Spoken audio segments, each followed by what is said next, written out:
और मैं बिल्कुल ये एक रिक्वेस्ट करना चाहूँगा कि जो लॉस इस फैमिली का हुआ है वो अनबियरेबल लॉस है। बिल्कुल। और at the end of the day मैं एक चीज़ और रिक्वेस्ट ये करना चाहूँगा कि जो लॉसेस इन बच्चों की छोटे-छोटे बच्चे हैं, 2 उनकी बेटियाँ हैं और 1 छोटा बेटा है और उनकी मिसेज़ हैं।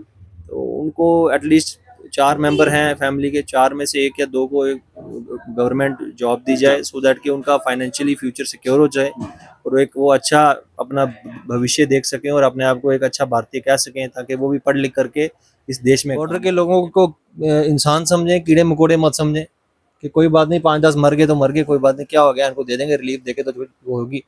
नहीं ना होता है सेशन है, उसको अपने लोगों को यकीन दिलाना चाहिए कि भाई हम आपके लिए खड़े हैं। यहाँ पर 7 तारीख को ये हादसा हो जाता है और 7 तारीख को मैं अपने फादर साहब और अपनी फैमिली को लेके पुंछ में आया हूँ। 85% जो पुंछ के लोग थे वो जा चुके थे। इसका मतलब एडमिनिस्ट्रेशन के ऊपर लोगों को भरोसा ही नहीं है कि हमको पुंछ को ब्लीड होने के लिए और मरने के लिए छोड़ दिया गया। एडमिनिस्ट्रेशन के ऊपर क्या भरोसा है जी, आप मुझे बताओ। आप गुजरात में क्यों नहीं फायरिंग करवाते, वहां क्यों नहीं करते ये सब कुछ, यहीं से क्यों करवा रहे हो? वहां से लो पाकिस्तान, वहां से लो पीओके, वहां से लो सारा कुछ। गवर्नमेंट को चाहिए था कि आपको यहाँ के लोकल एडमिनिस्ट्रेशन को चाहिए था कि लोगों को अवेयर करते, सायरन बजाते, मॉक ड्रिल्स की गई खाली यूपी बिहार फलानी जगह पटना में और उसका वीडियो बना के पूरे देश भर में बता दिया गया ये खत्म हो गया मॉक ड्रिल का काम। दहशत का माहौल तो बेशक है ही है, आपके सामने ही आप देख सकते हैं कि ये हमारी एडमिनिस्ट्रेशन का सबसे बड़ा फेलियर है। आज 10 दिन हो चुके हैं, मुझे 100 से ज़्यादा इंटरव्यूज में कर चुका हूँ और 100 से 101 बार अभी भी यही बोल रहा हूँ कि एडमिनिस्ट्रेशन का सबसे बड़ा फेलियर है, जिसको छुपाने के लिए अब यहाँ पे सब आ रहे हैं, फोटोग्राफी के लिए सब आ रहे हैं, अफसोस के लिए सब आ रहे हैं। खड़े हैं और रो रहे हैं, बोलते वो उठ नहीं आ रहे, बाहर नहीं आ रहे, बोल नहीं रहे हैं। मैंने सोचा शायद हार्ट अटैक हो गया, क्या हो गया। मैं बाहर भागा, फिर मैंने बोला शटर उठाए, देखा दोनों शटर में लॉक लगा हुआ है। फिर वो बोले नहीं, इधर विंडो से अंदर गए थे। फिर मैं विंडो से अंदर घुसा, इतना छोटा सा एक रोशनदान है, वहाँ से मैं घुसा, मैंने उसे देखा उठाया, लेकिन नहीं। जब मैंने दोनों हाथ डाले, मेरी अंगली भी कटी हुई थी, दोनों हाथ लगा के पूरा जोर लगा के उसे तोड़ के उसको खींचा, वो इधर फटा हुआ था, पूरा कटा हुआ था, खून ब्लड इतना बह चुका था शटर में, वो शटर के बाहर जा चुका था। ये किया कि तो मेरे भाई ने भी, हमें पता लगा जब हम दोनों भाई सुबह गुरुद्वारा साहब गए, वहाँ से वापस आ रहे थे, जब गोले सिटी में गिरने शुरू हो गए, 1 गिरा 2 गिरे, दाएं बाएं तो बहुत गिर चुके थे। अस्सलाम वालेकुम नाज़रीन, आप देख रहे हैं पीर पंचाल स्पीक्स। महमूद ख्वाजा के साथ पुंछ में हूँ, पुंछ शहर में अमरीक सिंह जी के घर पे हूँ, जिन्होंने शहादत पाई। पाकिस्तान की तरफ से जो शेलिंग हुई, जो गोलाबारी हुई, उसमें अमरीक साहब ने भी अपनी जान का नजराना पेश किया। मैं उनके घर पे मौजूद हूँ, उनके ब्रदर भी हमारे साथ हैं। ये भी ज़ख्मी हुए थे और जम्मू से इलाज और मुआवजा करा के वापस आए हैं। पाकिस्तान की तरफ से जो गोलाबारी हुई, उसने कोई मजहब नहीं देखा, कोई ज़ात नहीं देखी, मंदिर नहीं देखा, मस्जिद नहीं देखा, गुरुद्वारा नहीं देखा। जानी नुकसान तो हुआ है, जान वापस आ नहीं सकती। अलबत्ता हम इनका दर्द बांटने, दुख बांटने इनके घर पे आए हैं। क्या नाम है आपका? हरजीत सिंह। हरजीत जी, आप कब वापस आए हैं? ये वही शेल वगैरह के जो लगे आपको? हाँ जी, मेरी फिंगर जो है वो फ्रैक्चर हो गई थी। फिर मैंने भाई के जो चौथा की रस्म होती है, संस्कार अंतिम संस्कार के बाद 4 दिन के बाद होती है, वो वो होने के बाद फिर मैं जम्मू चला गया। यहाँ पर कोई डॉक्टरों का नहीं था, सामान वगैरह इसमें नहीं था, तो उन्होंने बोला ये ऑपरेट होगा। तो फिर मैंने जाके जम्मू में ऑपरेट कराया मेडिकल कॉलेज में। उससे करवा के फिर 2 दिन में एडमिट रहा वहाँ पर। तीसरे दिन फिर मैं वहाँ से छुट्टी लेके घर बन रहा। एक ज़रूरी बात जो अभी उठी है, जैसे कि हरजीत साहब ने जम्मू जाके ऑपरेट कराया है, अभी पब्लिक डोमेन से ये आवाज़ें आना शुरू हुई हैं कि पुंछ को मेडिकल कॉलेज दिया जाए। चाहे वो लोकसभा इलेक्शन की बात करें या असेंबली इंतखाबात की बात करें, लीडरों ने ये वादा किया था और इस वक्त तमाम उस लीडरशिप को, चाहे वो पार्लियामेंट के हैं, चाहे वो जम्मू कश्मीर असेंबली के हैं, आपको वादा वफा करने का वक्त है। पुंछ को ज़रूर मेडिकल कॉलेज मिलना चाहिए।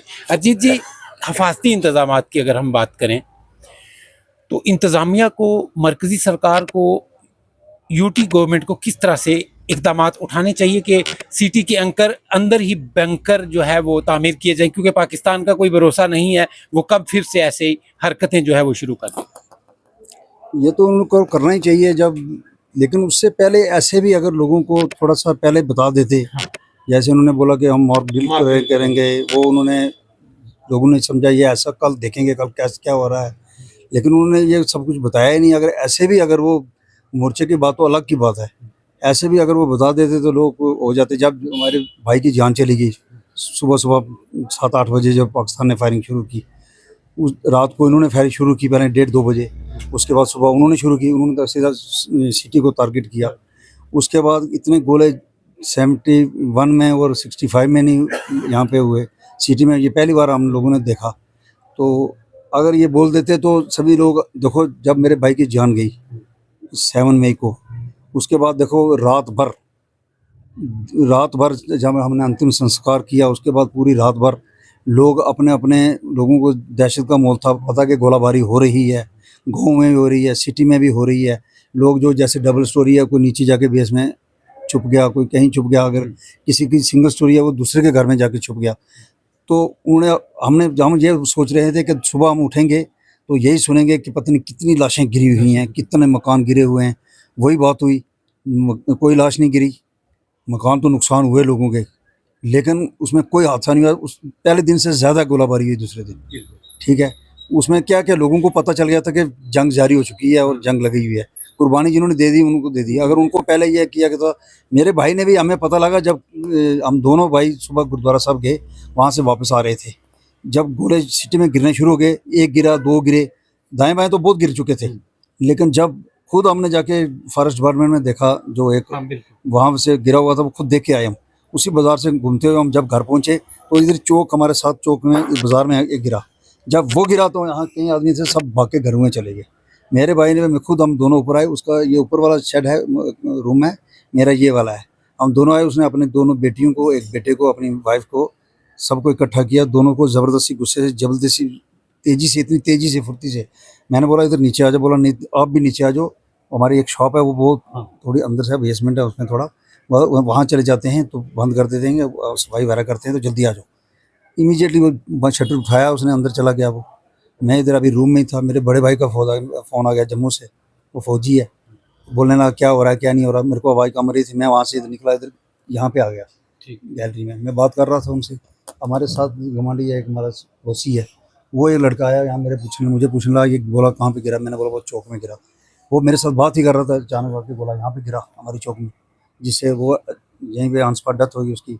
मेरी उंगली कट गई, खून बह गया, आंखें बंद हो गई, कान डोरे हो गए। मैं अंदर आया, चक्कर आके फटफट बैठा। मेरे को लड़की ने फटफट, वो रोने लगे, पट्टी बांधी, पानी पिया मिसेज ने। तो नीचे से आवाज़ आई, तो पापा को बुलाओ, तो पापा। मेरा भाई नीचे जा चुका था बेसमेंट में, लेकिन बदकिस्मती से वो अपनी बेसमेंट में जगह खाली करने के लिए, दोनों शटर दुकानों के बंद थे, लेकिन वो नीचे वाली दुकान जो थी वो काफ़ी नीचे थी। तो उसका शटर अभी हाफ ही खुला हुआ था, लेकिन वो सभी अंदर थे।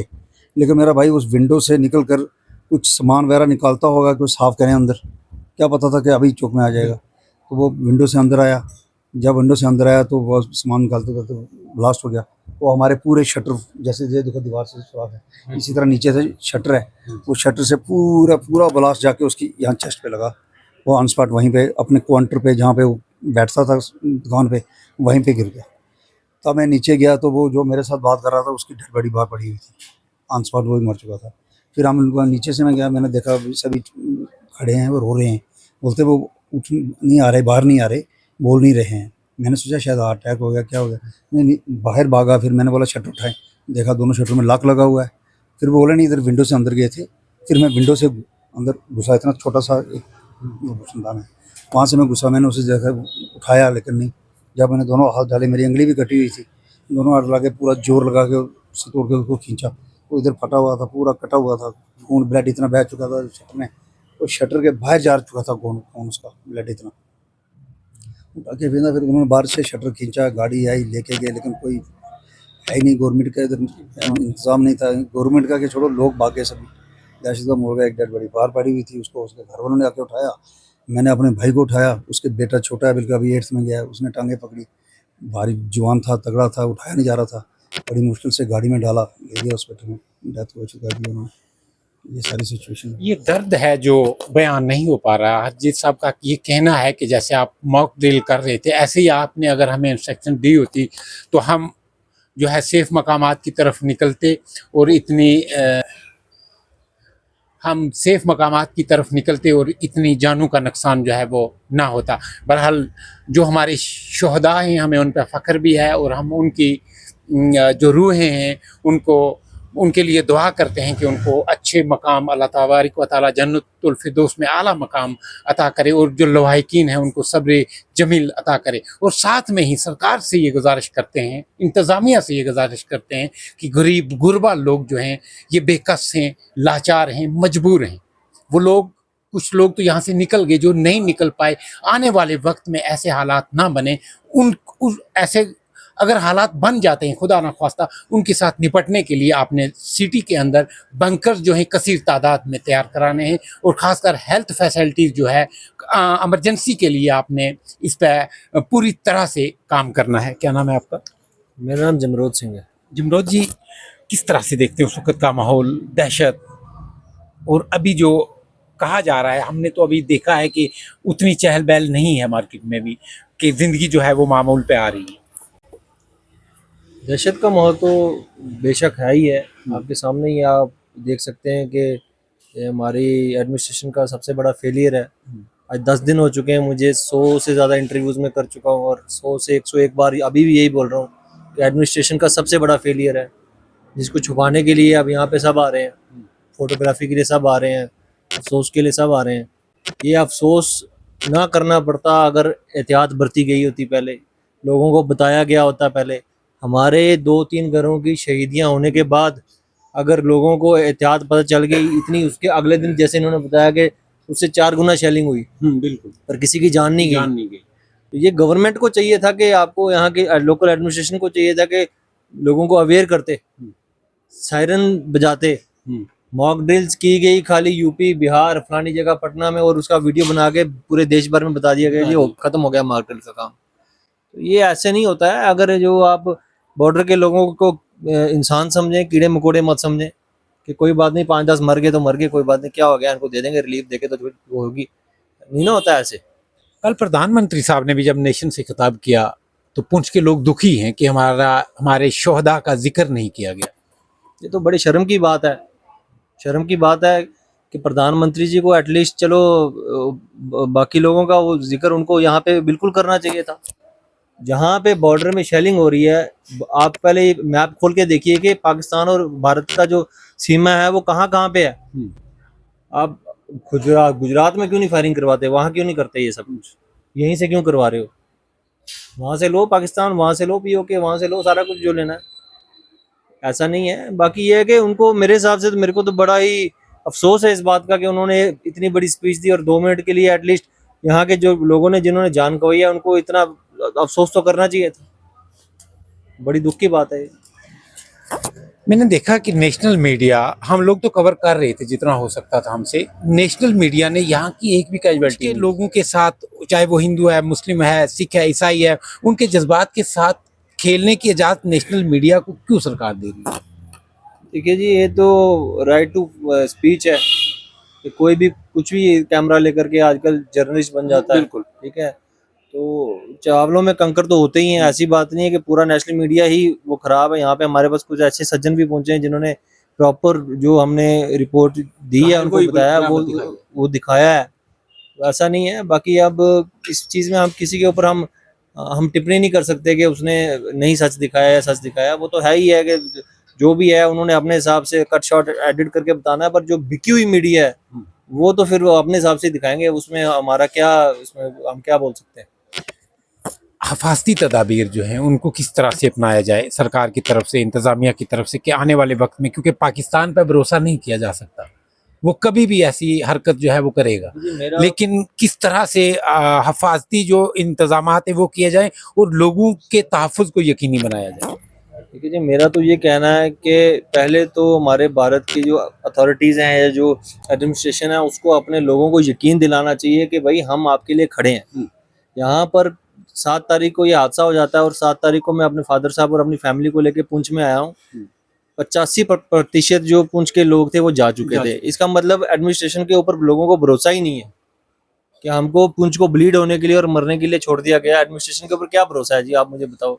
अगर 100 लोग एक गाँव में रह रहे हैं उसमें 85 भाग गए तो क्या की एडमिनिस्ट्रेशन है फिर वो।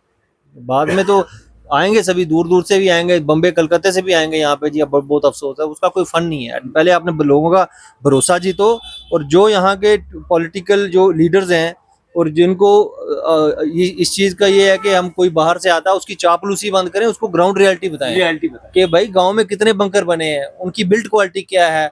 आप विदेश में चले जाएं, वहां पे एक रोड तक बनती है, उसकी 4 बार इंस्पेक्शन की जाती है, और अगर चौथी बार में, 3 बार सही में और चौथी बार में वो गलत निकल जाए तो वो पूरी रोड को ऐसे काटा मार दिया जाता है, कंपनी को दोबारा बनानी पड़ती है और फाइन अलग से बचता है। तो यहाँ पे तो है ही नहीं है। मॉक ड्रिल के नाम पे मैंने आपको जैसे बताया, उधर 2 मॉक ड्रिल करा दी, वही वीडियो चला दी 20 चैनल्स के ऊपर, तो सबको लगा के सब जगह मॉक ड्रिल होगी। यहाँ पे तो हुई नहीं। कोई एम्बुलेंस नहीं है यहाँ पे, कोई पीसीआर नहीं है, कोई फायर ब्रिगेड नहीं है। आप खुद देखते हैं, घूमते हैं, तो आपने कोई गाड़ी देखी है? कोई सायरन नहीं है, कोई अवेयरनेस नहीं है। चौथे और 5वें दिन डिजास्टर मैनेजमेंट की टीम आई 3 बंदे लेकर के, जी आपको कुछ होगा तो आप अंदर चले जाना। तो मैंने कहा ये एहसान भी करने की जरूरत नहीं थी, इतने हम सेंसिबल थे। जब 4-5 जाने, 15-20 जाने चलेगी, मासूम बच्चों की जाने गई हैं। अगर ये हादसा 7:30 के बजे ना होकर के 1-1.5 घंटा लेट होता तो क्राइस्ट स्कूल में कम से कम 200 बच्चा मर जाना था। उसका जिम्मेवार कौन था? क्या हमारे लोकल एडमिनिस्ट्रेशन को इस चीज का पता था कि ये मॉक ड्रिल के नाम पे ये चीज होने वाली है तो हम स्कूल्स बंद करवा दें? क्या हमारे पीएचई डिपार्टमेंट को ये पता था कि अब ब्लैकआउट होने वाला है, लोगों के घरों में पानी है? क्या 3 दिन तक, 4 दिन तक, 5 दिन तक किसी को पता था कि लोगों के जो पेशेंट हैं, सीरियस पेशेंट हैं, जो अमृतसर से ला रहा है दवाई, कोई कहीं से ला रहा है, उनके घर में दवाई है, उनके घर में सब्जी है, उनके घर में चावल है, पता था? नहीं था। तो इससे बड़ा फेलियर क्या है? क्या आप चाहते हैं कि आप इसमें, आप में क्या, मैं आपको इसमें और बताऊं? ये लोगों के सवाल हैं जो वाजिब हैं, जो वहां तक मैं कहता हूँ जिला इंतजामिया को इसका जवाब देना होगा और लोगों की हिफाजत को, लोगों के तहफ़्फ़ुज़ को यकीनी बनाना होगा। जैसा कि भाई साहब ने कहा है कि आप फोटो खिंचाने के लिए आ जाते हैं, लेकिन जमीनी सतह पे आप नजर नहीं आए, लोग परेशान रहे। बिजली का मामला था, पानी के मामला थे, आपको सब देखना चाहिए था, लेकिन आपने लोगों को उनके हाल पे छोड़ दिया। अभी जिला इंतजामिया की तरफ से कहा जा रहा है कि इनिशियल जो मुआवजा है 5 या 6 लाख की रकम जो है वो उन तमाम लोगों के जो शोहदा हैं उनके लवाहिकीन तक पहुंचाई गई है। क्या ऐसा कुछ है? देखिए जी, कहा तो बड़ा कुछ जा रहा है, स्पेकुलेशंस तो बहुत सारी हैं, ये हो जाएगा वो हो जाएगा, बट एक ह्यूमन लाइफ की आप अमाउंट से, किसी अमाउंट से वैल्यू नहीं कर सकते। चाहे आप करोड़ एंड करोड़ ऑफ इस फैमिली के 3 बच्चों को दे देंगे, जो चीज उन बच्चों ने अपने पिताजी से खुशी से मांगनी थी, वो अपने चाचा से या अपने ताऊ से या अपने दूर पार के किसी रिश्तेदार से वो नहीं मांग सकते। ठीक है, जहाँ पे उसके उनके बाप ने खड़ा होना था, वहाँ कोई सरकार नहीं खड़ी हो सकती। इंतजामिया की तरफ से ये दावा किया गया है, क्योंकि कल मैंने जब एक स्टोरी की थी उसमें मुझे ये इंतजामिया की तरफ से रिप्लाई मिला था। मेरे पास यही है कि जो डीसी साहब ने जो लोकल एडमिनिस्ट्रेशन के द्वारा जो 6 लाख रुपए है वो अभी हमारे अकाउंट में आया है या नहीं आया, मिसिस की वो नहीं है। उन्होंने बताया कि आ चुका है, बाकी हम अभी बैंक्स में वगैरह जाएंगे, अपडेट लेंगे, स्टेटमेंट्स आएंगे तो भी हम बता, क्योंकि हम पिछले 4 से 5 दिनों में बिल्कुल हमें कोई होश नहीं है।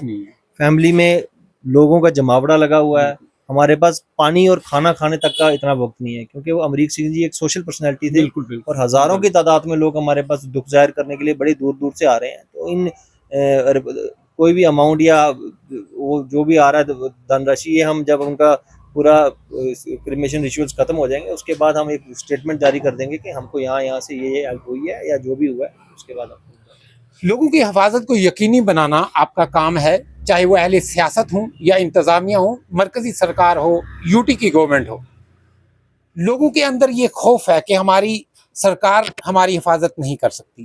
लोग हमारी जो सेना है उसके साथ शाना बशाना खड़े थे। उस दिन जब शेलिंग हो रही थी पुंछ से, जब मैंने इंटरव्यू किए, मैंने लोगों को पूछा आप क्यों नहीं निकल रहे। लोगों ने मुझे ये कहा कि अगर हम निकल जाते हैं तो हमारी सेना का मनोबल जो है वो गिर जाएगा, उनके हौसले जो हैं वो पस्त हो जाएंगे। लेकिन हम भी अगर सेना के साथ शहीद हो जाएं अपने मुल्क के लिए, हमें कोई परवाह नहीं है। लेकिन सरकार को जो आप बड़े बड़े दावे कर रहे हैं उनको ये यकीनी बनाना होगा अहले पुंछ की खासकर हिफाजत किस तरह से की जाए। मैं उस नेशनल मीडिया से ये पूछना चाहूँगा, उन गोडी चैनलों से ये पूछना चाहूँगा, जब आपने ये कहा कि लाहौर पे हमने कब्जा कर लिया, रावलपिंडी पे, इस्लामाबाद में हमने कब्जा कर लिया, वो कहाँ गए? आपने अगर झंडा वहाँ हिंदुस्तान का लहराया था, वो POJK में लहराना था जो हमारा है।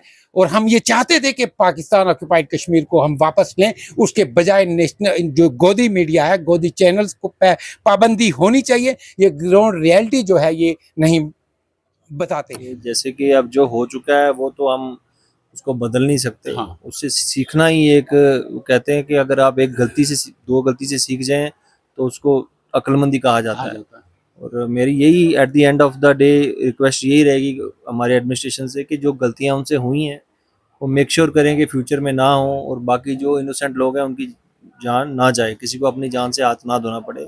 और मैं बिल्कुल ये एक रिक्वेस्ट करना चाहूँगा कि जो लॉस इस फैमिली का हुआ है वो अनबियरेबल लॉस है। बिल्कुल। और at the end of the day मैं एक चीज़ और रिक्वेस्ट ये करना चाहूँगा कि जो लॉसेस इन बच्चों की, छोटे छोटे बच्चे हैं, दो उनकी बेटियां हैं और एक छोटा बेटा है और उनकी मिसिज है, तो उनको एटलीस्ट 4 मेंबर हैं फैमिली के, 4 में से 1 या 2 को एक गवर्नमेंट जॉब दी जाए, सो दैट कि उनका फाइनेंशियली फ्यूचर सिक्योर हो जाए और एक वो अच्छा अपना भविष्य देख सकें और अपने आप को एक अच्छा भारतीय कह सकें, ताकि वो भी पढ़ लिख करके इस देश में काम आए। क्योंकि हमारी 2 से 3 जनरेशन इंडियन आर्म्ड फोर्सेस में पहले ही सर्व कर चुकी हैं और आज भी हम जनगण मन बोलते हैं, आज भी हम भारत माता की जय बोलते हैं और इस चीज़ को हम आगे बढ़ाना चाहते हैं। और हम सरकार से पुरजोर रिक्वेस्ट करते हैं कि इनके आगे फ्यूचर का कुछ ना कुछ किया जाए, सो दैट कि ये एक इनको अच्छा एक आगे राह मिले और अपने देश के फिर से हम दोबारा काम आ सकें। अमरीक सिंह जी जो हमेशा दूसरों के काम आते थे, हम पर्सनली बाखूबी उनको जानते थे, हमारा उठना बैठना था उनके साथ।